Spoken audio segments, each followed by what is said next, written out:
Ak ste si mysleli, že postaviť televíziu na novo na zelenej lúke nie je nič jednoduché, neboli by ste ďaleko od pravdy. Pred nami však stále ešte väčšia výzva. Poďme však pekne od začiatku a rovno za tým najpovolanejším. Inžinier Pavel Čermák stál pri zrode celého projektu. V České republice nebyl žádný projektant, který by někdy projektoval televizní studio. Protože televizní studio od doby Kavčích hor, což byl začátek 70. let, se tady vlastně nestavěl, takže nebyla tady žádná projekční kancelář, která by měla zkušenosti s tím. A musím říct, že trvalo skoro 3 měsíce, než jsme vlastně vysvětlili projektantovi, co je to televizní studio, co to vše obsahuje. Takže oni přicházeli z začátku s dost prostě naprosto nereálnýma nápadama, studia ve druhém patře a takové ty věci, takže až nakonec jsme vysvětlili, jak to studio má mít vnitřní organizaci, vnitřní základní dispozici, tak to začalo vést nějakému prostě konečnému projektu.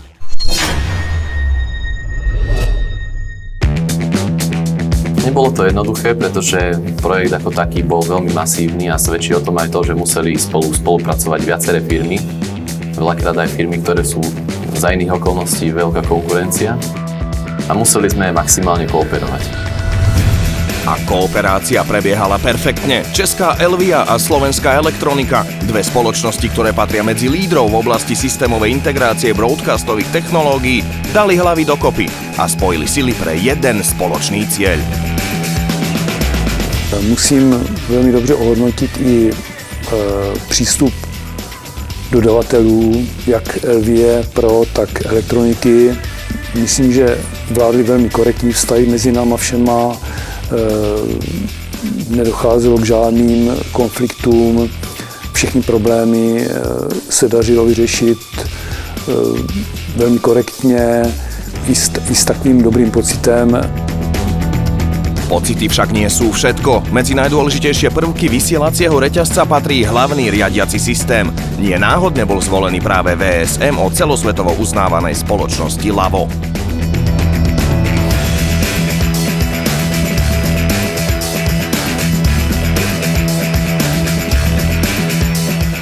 Tento systém nám umožňuje nejenom řídit technologie, které potřebují od matice počínaje, jak zvukové, tak obrazové, plus další věci, multiviewery, ale samozřejmě umí do budoucna dělat i monitoring a další věci. To znamená, opravdu bereme to, jako je to otevřený systém.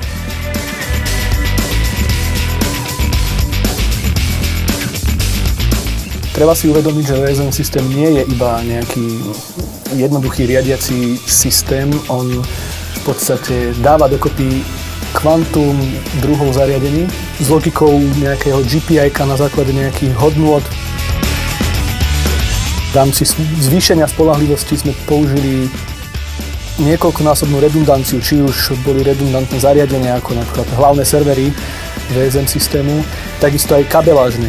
Ku každému hardwareovému panelu napríklad nešiel iba jeden kábel kategórie Cat6, ale 2. Systém GPIO je v podstate založený na tom, že zariadenia rôznych výrobcov dokážu spolu komunikovať na tej najjednoduchšej, najzákladnejšej úrovni, čiže zapnúť, vypnúť.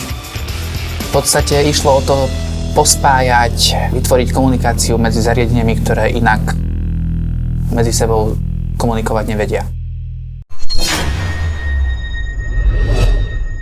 Když si uvědomím, že před 5 měsíci ten objekt byl sice stavebně dokončen, ale byly to prázdné místnosti, kde jako o televizi se ještě vůbec nedalo mluvit. Nyní vlastně je to opravdu funkční televizní studio s veškerými funkčními technologiemi.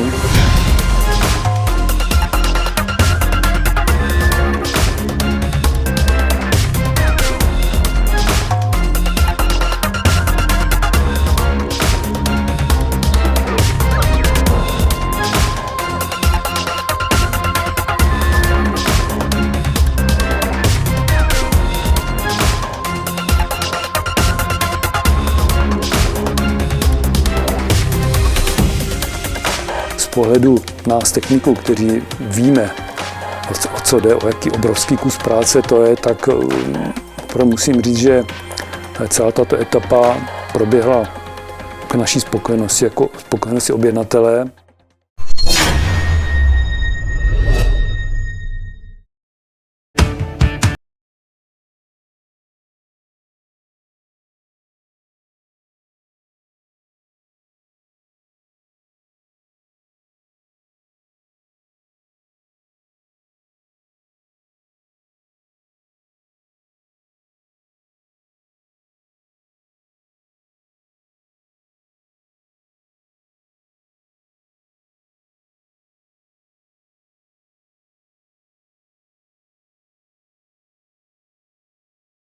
Vojtěch Cikrle.